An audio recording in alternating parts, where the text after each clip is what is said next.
여러분 안녕하십니까? 광주 MBC 뉴스투데이 시작합니다. 먼저 오늘의 주요 뉴스입니다. 광주에서 18번째 신종 코로나 바이러스 확진자가 나왔습니다. 16번째 확진자의 큰딸인데 보건당국은 감염 경로를 추적하고 있습니다. 16번째 확진자에 대한 보건당국의 초동 격리가 실패하면서 지역사회 전파 우려가 커지고 있습니다. 광주의 모든 어린이집과 유치원이 오늘과 내일 이틀 동안 휴원합니다. 금호타이어가 휴업하고 유통업체 매출도 떨어지는 등 신종 바이러스 여파가 지역 경제 전반으로 확산하고 있습니다. 호남을 기반으로 한 제3지대 통합이 이번 주에 가시화될 전망입니다. 광주에서 하루 간격으로 2명의 신종 코로나 바이러스 확진자가 나왔습니다. 16번째 확진자의 큰딸이 18번째 확진자로 판명된 건데요. 어머니와 함께 일주일 넘는 기간 동안 같은 병실을 사용한 것으로 확인됐습니다. 보건당국은 18번째 확진자의 감염 경로를 추적하고 있습니다. 송정근 기자입니다. 신종 코로나 바이러스 양성 반응이 나온 18번째 확진자는 16번째 확진자의 큰딸입니다. 18번째 확진자는 지난달 어머니와 함께 태국으로 여행을 다녀온 뒤 지난달 27일 광주 21세기 병원에서 다리인대 봉합수술을 받았습니다.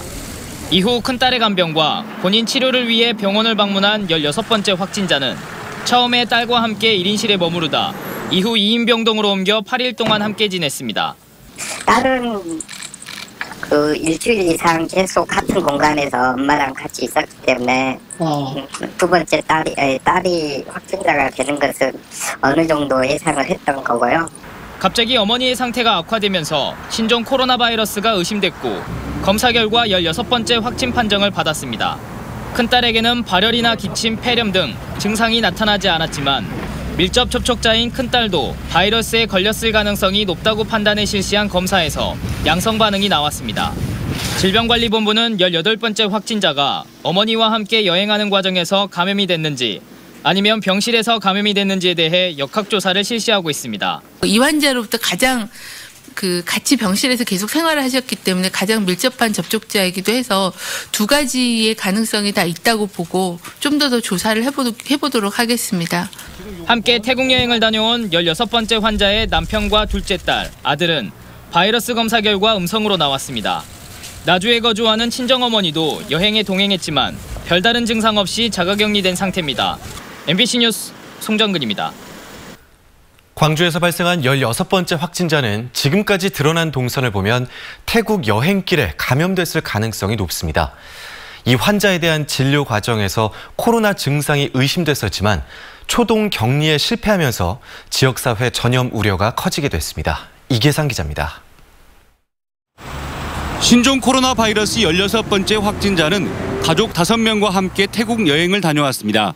질병관리본부는 이 확진자의 감염 경로를 밝히기 위해서 태국 보건당국과 공동조사에 나서기로 했습니다. 지금까지 진행된 조사로는 일단 태국에서 감염됐을 가능성이 높습니다. 잠복기로 따지면 태국에 있었을 때 감염됐을 가능성이 있고 또 국제공항이나 이런 데를 통해서 감염됐을 수도 있기 때문에 다양한 가설을 가지고 조사를 진행하고 있습니다. 16번째 확진자가 폐렴 증상으로 광주 21세기 병원을 찾았을 때도 의사에게 비슷한 말을 했습니다. 그분이 태국 갔다 왔고 태국 공항 출국장에서 상태가 많이 안 좋은 중국이라고 약간의 접촉이 있다는 것을 기억하면서 저한테 얘기하더라고요. 이 확진자가 중국인과 접촉한 사실이 있다는 점 때문에 병원 의료진은 코로나 감염을 의심했지만 보건소는 중국 방문 이력이 없다는 이유로 곧바로 검사를 하지 않아서 격리 조치될 기회를 놓쳤습니다. 이 때문에 16번째 확진자의 접촉자는 지금까지 집계로만 300명을 넘어서게 됐고 대다수가 병원 환자와 의료인들입니다. 여기에다 이 확진자와 접촉한 외래 환자와 보호자 그리고 병원 직원들이 지역사회 다양한 장소를 돌아다닌 터라 코로나 바이러스 전파 범위와 그 속도를 가늠하기 힘든 상황이 됐습니다. MBC 뉴스 이계상입니다. 그러면 18번째 확진자 모녀가 입원한 전남대병원으로 가보겠습니다. 현재 두 모녀의 상태 양호한 것으로 전해지고 있는데요. 현장 취재 기자 연결합니다. 남구욱 기자, 두 모녀의 상태 어떻습니까? 네, 전남대병원 의료진은 18번째 확진 환자가 특별한 증상 없이 양호한 상태라고 전했습니다. 또 이 확진자의 어머니이자 그제 입원한 16번째 확진자도 점차 증상이 나아지고 있다고 전했는데요. 이 확진자가 광주 21세기 병원에서 밀접 접촉한 121명에 대한 검사 결과는 오늘 오전 중에 나올 것으로 예상됩니다. 16번째 확진자와 접촉한 사람은 모두 306명으로 파악됐는데요. 일주일 동안 입원해 있던 광주 21세기 병원에서 가장 많은 272명의 접촉자가 있었습니다. 이 가운데 두 모녀와 밀접 접촉한 의료진과 같은 층에 있었던 환자 등 고위험군 25명은 광주 21세기 병원 1인실에 격리 조치됐습니다. 이들은 외부와 통제된 채 도시락 등으로 식사를 하며 생활하게 됩니다. 그리고 비교적 위험하지 않은 접촉자로 분류된 27명은 광주 광산구 소촌동에 있는 광주 소방학교 생활관으로 옮겨졌습니다. 이들 역시 1인 1생활관을 쓰고 있습니다. 아직 두 모녀의 정확한 이동 동선이 나오고 있지 않은 가운데 16번째 확진자의 자녀가 다니는 어린이집과 21세기 병원 의료진 자녀들이 다니는 어린이집 2곳 등도 임시 폐쇄됐습니다. 나머지 광주의 어린이집 1,120여 곳과 유치원 290여 곳도 오늘과 내일 이틀 동안 휴원하기로 했습니다. 지금까지 전남대병원에서 MBC 뉴스 남궁욱입니다. 한 발짝 뒤늦게 찾아온 동장군의 기세가 매섭습니다. 오늘 추위가 절정에 달했는데요. 광주의 아침 기온 영하 6.9도 안팎까지 낮아진 가운데 체감 온도상으로는 기온이 영하 12도 안팎까지 뚝 떨어진 상태입니다. 오늘 이렇게 광주뿐만 아니라 전남 대부분 지역에서도 올겨울 들어 가장 낮은 기온을 기록한 곳이 많습니다. 매우 따뜻한 옷차림 하시고 나가시는 게 좋겠습니다. 그래도 오늘 낮부터는 기온이 오름세로 돌아섭니다. 낮 기온은 5도 안팎으로 어제보다 3, 4도가량 높겠는데요. 그렇다고 해도 오늘 낮까지는 평년 기온을 밑도는 수준입니다. 앞으로 기온은 점차 더 올라서 토요일이면 아침 기온이 다시 영상권으로 돌아서겠고요. 다음 주에도 기온이 쑥쑥 올라서 또다시 포근한 겨울 날씨가 이어질 전망입니다. 이 추위와 건조함 속에 전남 동부 일부 지역에는 건조주의보도 발효 중입니다. 특보가 내려진 여수와 순천, 광양에서는 특히 화재 사고 나지 않도록 각별히 주의하시기 바랍니다. 날씨 정보였습니다. 16번째 확진자가 처음 병원을 찾았을 때 신종 코로나 의심 증세가 역력했지만 보건당국은 중국에 다녀온 사람이 아니라는 이유로 검사를 하지 않았습니다. 만약 이때 조금만 더 적극적으로 대처했더라면 지역 내 접촉자가 이렇게 늘어나진 않았을 수도 있습니다. 우종훈 기자가 취재했습니다. 1월 27일이 분수령이었습니다. 16번째 확진자는 오한 등의 증상이 나타난 지 사흘째 되는 이날 광주 21세기 병원과 전남대병원을 잇따라 찾아 자신의 심각한 증세를 알렸습니다. 21세기 병원 의료진은 광주 광산구 보건소에 연락을 했지만 중국에 다녀온 사람이 아니라는 이유로 검사할 필요가 없다는 답변이 돌아왔고 1339에 다시 전화했지만 역시 같은 답변이 돌아왔습니다. 1339하고 보건소에 이제 연락을 했더니 거기서 대상자가 아니라는 말만 계속 하는 거예요. 21세기 병원은 상황이 여의치 않자 16번째 환자를 전남대병원으로 보냈습니다. 당시 의료진이 작성한 소견서에는 환자의 심상치 않은 정황이 역력히 드러나 있습니다. 이를 전달받은 전남대병원 의료진도 보건소에 바이러스 검사를 문의했지만 역시 검사할 필요가 없다는 답변을 받았습니다. 우리 감염내과에서 보건소에 문의도 했고요. 근데 이제 그 해당이 되지 않는다고 그래서 바이러스 검사를 할 기회가 3차례나 있었지만 보건 당국에 의해 확인되지 못한 셈입니다. 또 질병본부에서도 그거는 대상이 아니다. 선별검사 대상이 아니기 때문에 일반 병원으로 안내를 해라 해서 결국 확진 판정은 환자가 광주 21세기 병원으로 되돌아온 뒤 일주일 정도 입원 후 증세가 악화돼 전남대병원으로 옮겨진 후에야 비로소 이루어졌습니다. 16번째 환자의 상태는 가래에서 피가 보이고 열이 떨어지지 않는 등 악화된 상태였습니다. 중국 여행 이력을 따지는 사이 16번째 환자의 접촉자는 300명을 훌쩍 넘겼고 지역사회 불안감 역시 한없이 커졌습니다. MBC 뉴스 우종훈입니다. 16번째 확진자와 접촉했던 가족이 근무하는 광주 첨단 우편 집중국이 임시 폐쇄됐습니다. 또 금호 타이어가 휴업을 결정하고 백화점 매출도 떨어지는 등 신종 코로나 바이러스 감염증의 여파가 지역 경제 전반으로 확산하고 있습니다. 이재원 기자입니다. 하루 45만 통의 소포와 편지가 분류되는 광주 첨단 우편 집중국. 이곳에 근무하는 직원 가운데 한 명이 16번째 확진자와 지난 설 연휴 기간 동안 접촉했던 사실이 확인됐습니다. 환자의 가족인 직원은 현재 무증상 상태이지만 예방적 차원에서 바이러스 잠복 기간이 끝나는 오늘 9일까지 임시 폐쇄가 결정됐습니다. 네, 전부 자가격리 조치했습니다. 그쪽으로 다 분산 조치해서 처리하는 데는 최대한 지장이 없도록 조치했습니다. 타이어 업계는 완성차 업계의 유탄을 맞았습니다. 중국산 부품이 조달되지 않아 국내 완성차 업계가 조업 중단에 들어가자 금호 타이어도 휴업을 결정했습니다. 회사 측은 광주에서 확진 환자가 발생함에 따라 근로자들의 감염 우려도 고려해 8일부터 이틀 동안 휴업하기로 했다고 밝혔습니다. 광주에서 첫 번째 확진자가 나온 뒤부터는 백화점 등 대형 유통업체를 찾는 발길도 대폭 줄어들었습니다. 신종 코로나에 대한 공포감의 확산으로 대면 접촉을 꺼리면서 백화점별로 매출이 예년보다 10% 가까이 줄어들었습니다. 특히 SNS를 중심으로 급속히 확산되는 가짜뉴스에 유통업계는 속수무책으로 당하고 있습니다. 가짜뉴스를 너무 많이 퍼뜨리니까 굉장히 그거는 좀 화가 나더라고요. 청전 지역이라 생각했는데 너무 불안하죠. 그것 때문에. 그래서 사람이 많은 곳에는 아예 안 가려고요. 또 점심시간 식당을 찾는 직장인들의 발길도 뚝 끊기는 등 신종 코로나에 대한 막연한 공포감이 지역 경제 전반으로 확산되고 있습니다. MBC 뉴스 이재원입니다. 16번째 확진 환자가 태국에서 무안국제공항을 통해 입국한 것이 알려지면서 공항 일대에 비상 방역이 이뤄졌습니다. 현재 이 환자의 접촉자로 파악된 306명 가운데 전남 지역 거주자 2명은 자가 격리 조치된 상태입니다. 김한수 기자의 보도입니다. 무안국제공항 일대에서 방호복을 한 공무원과 자율방역 단원들이 방역 활동을 하고 있습니다. 소독액이 든 분무기를 사용해 입출국장 출입문과 버스 정류장, 주차장 등을 꼼꼼하게 방역합니다. 혹시나 모를 2차, 3차 감염을 막기 위해서입니다. 무안군 주민 자율방역단하고 민간 합동으로 오늘 무안군 공항 일대와 그다음에 무안공항 주차장 주변을 방역하러 나왔습니다. 태국 여행을 마친 16번 환자가 이곳 무안국제공항으로 입국한 것이 알려지면서 현재 무안공항은 방역에 비상이 걸렸습니다. 무안국제공항 측은 지난달 19일 이후 모두 4차례에 걸쳐 공항 내부를 방역했다고 밝혔습니다. 신종 코로나 감염병 위기 경보 단계가 경계 단계로 격상되면서 월 6회 방역 활동을 강화해서 실시하고 있고요. 광주의 16번째 환자 가족 외에 설 연휴 기간 접촉한 전남 지역 거주자는 2명으로 모두 자가격리 조치됐습니다.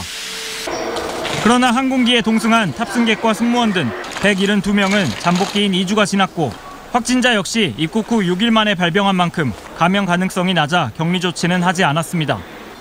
한편 전남도는 설 명절 이후 괌, 베트남 등 중국 이해 지역에서 무안공항으로 입국한 도민 24명에 대해서도 발열 여부 등을 매일 점검하고 있습니다.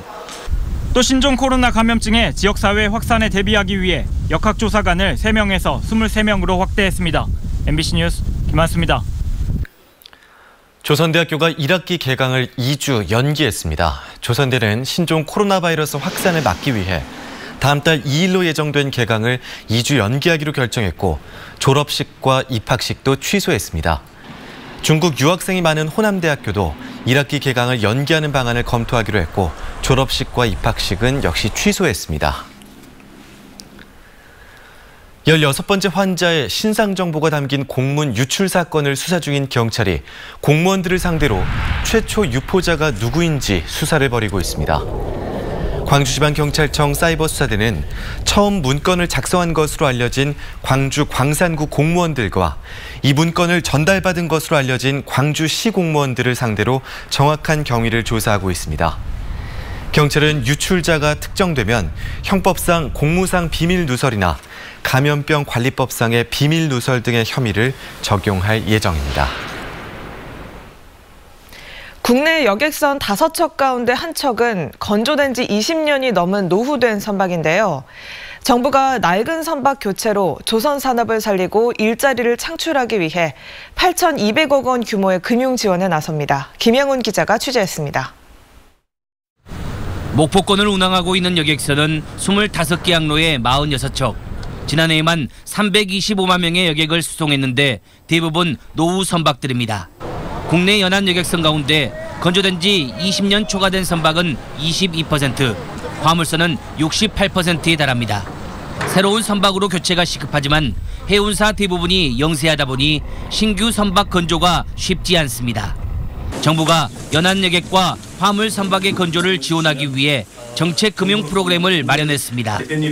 지원 규모는 선박 교체 수요 조사 결과를 토대로 8,200억 원 규모로 책정됐습니다. 산업은행과 해양진흥공사 등 정책 금융기관 보증 대출을 통해 연안 여객 화물 선박 건조 대금의 80%를 지원하게 됩니다. 그동안 사업 규모나 지원 조건 등으로 혜택을 받지 못했던 선사에게도 금융 지원이 가능할 것이라 이렇게 기대합니다. 해운사 부담을 경감할 수 있도록 최대 만기 16년의 장기 금융 지원이 이루어집니다. 연안 여객선 사업이 어렵습니다. 갈수록 어려워지는데 육상교통수단은 모든 국가의 지원이 많은데 해상만 유독 불쌍하게 되어 있습니다. 하여튼 오늘 정부가 결정한 현대화 지원 사업 지원 프로그램이 어떻게 보면 이 같은 연안 여객선에 대한 어떤 안전도도 제고하고 또 여러 가지 운송 경쟁력을 높일 수 있도록. 정부는 올해 상반기 중 해운사의 발주가 이루어질 수 있도록 속도감 있게 사업을 추진한다는 계획입니다. 정부 차원의 금융 지원이 이루어지면서 해상교통 안전성 확보와 함께 수주에 참여할 중소조선사에도 새로운 기회가 될 것으로 기대됩니다. MBC 뉴스 김양훈입니다. 총선을 앞두고 야권의 재편이 이번 주 중에 가시화될 전망입니다. 손학규 바른미래당 대표는 어제 최고위원회의에서 대한신당 민주평화당과의 통합을 추진하겠다며 3지대 통합이 끝나면 자신의 역할도 거기까지라며 의지를 피력했습니다. 대한신당 최경환 대표도 어제 한 라디오 방송에서 3당 통합 선언은 이달 중순에 이뤄질 필요가 있다고 말해 호남을 기반으로 한 정당들의 통합에 속도를 낼 뜻을 내비쳤습니다. 전라남도가 21대 총선을 앞두고 지역 현안 사업을 확정했습니다.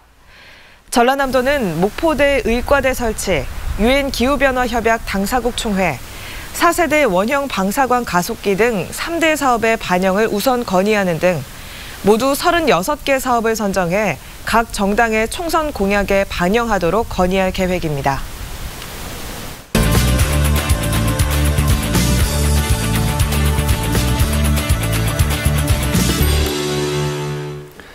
광주 양림동의 은성유치원은 광주 전남에서 몬테소리 교습법을 처음 도입했던 교육기관입니다.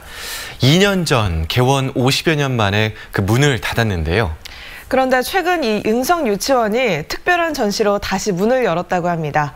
오늘은 광주문화재단 이유진 정책연구교류팀장과 자세한 이야기 나눠보겠습니다. 팀장님 안녕하세요. 네, 안녕하십니까. 안녕하세요. 네, 은성유치원은 꼭 양림동 주민들만이 아니더라도 많은 분들이 알고 계시는 것 같아요. 원래 어떤 곳이었는지 좀 더 소개를 해주시죠. 네, 여기는 1969년도에는 지역 독지가에 의해서 청년들을 위한 체육관으로 건립 운영이 됐습니다. 네. 1971년에는 광주 은성교회로 그리고 75년부터는 은성유치원으로 운영되면서 마을과 지역사회에 중요한 역할을 했는데요.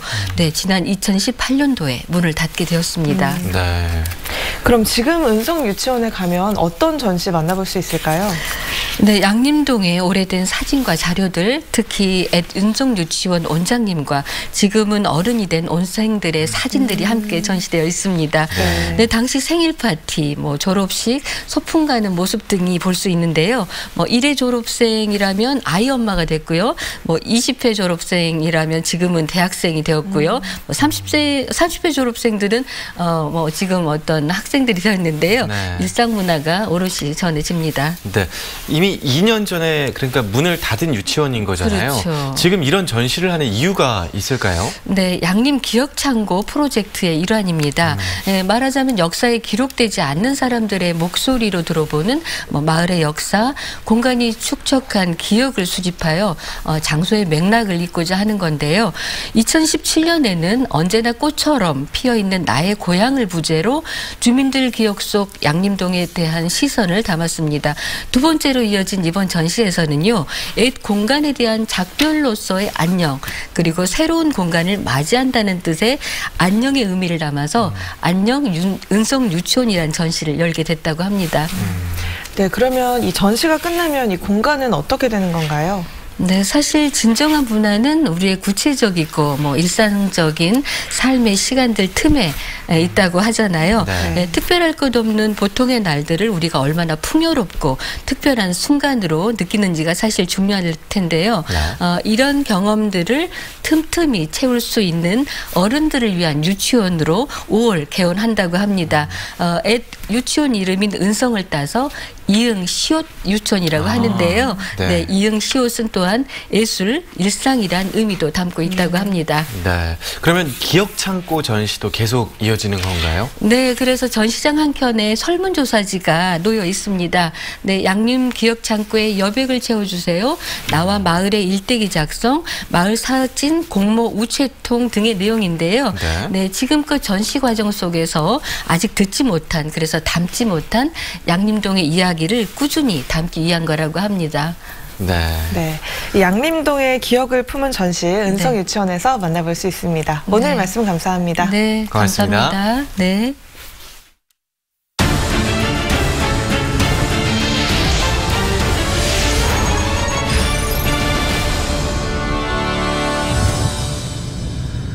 여순 사건 재심 재판 무죄 선고 이후 국민적 관심에 편승한 법조 브로커들이 등장하는 등 부작용이 불거지면서 대책이 요구되고 있습니다.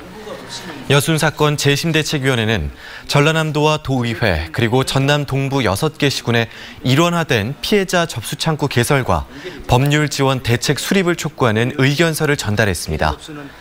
대책위는 무죄 선고 후 재심에 대한 문의와 피해 신고가 급속히 늘고 있고 일부 유족들은 무분별한 소송 유도에 노출되고 있다고 말했습니다. 이어 특별법과 조례 제정 이전에라도 추진할 수 있는 현안부터 적극 풀어가야 한다고 주장했습니다. 광주시의회가 신종 코로나 바이러스 확산을 막기 위해 상임위원회를 탄력적으로 운영하기로 했습니다.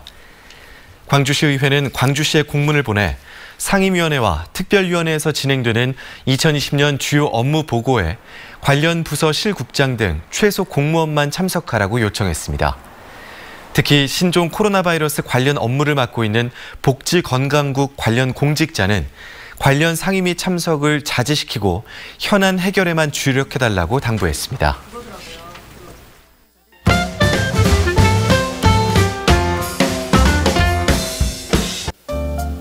호흡기 질환 감염을 예방하기 위해 올바른 손 씻기가 강조되고 있는데요. 놓치기 쉬운 부분들 짚어드립니다. 손을 씻을 땐 비누 거품을 내서 엄지손가락이나 손톱 밑까지 20-30초 이상 씻어내야 하는데요. 생일 축하합니다로 시작하는 노래를 2번 반복하면 대략 25초에서 30초가량 소요된다니 활용해봐도 좋겠습니다.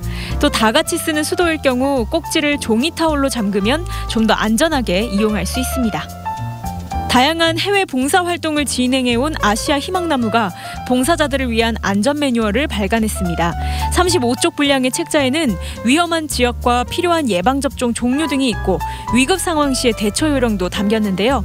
아시아 희망나무 측은 현재 책자를 개인별로 배포하고 있지만 추후 광주시청을 통해 누구나 받아볼 수 있도록 할 계획이라고 밝혔습니다. 자연 변화를 관찰하고 시인만의 통찰을 녹여낸 황영철 작가의 시집 사이도 좋게 딱이 출간됐습니다. 시인은 진솔하고 일상적인 언어로 자연의 아름다움을 노래하기도 하고 때로는 5.18, 세월호 등 잊지 말아야 할 역사를 환기하기도 하는데요. 삶과 자연을 연결하려는 시인의 고민이 사소한 일상과 만나 따뜻한 울림을 선사합니다. 매월 마지막 주 수요일 오전 11시에 열리는 국립아시아문화전당 브런치 콘서트 2020년 프로그램이 공개됐습니다. 클래식과 무용, 국악 등 다양한 장르의 수준 높은 공연이 이어지는데요. 첫 순서인 26일에는 더블 베이시스트 성민재와 TIMF 앙상블의 협연 무대가 준비됩니다.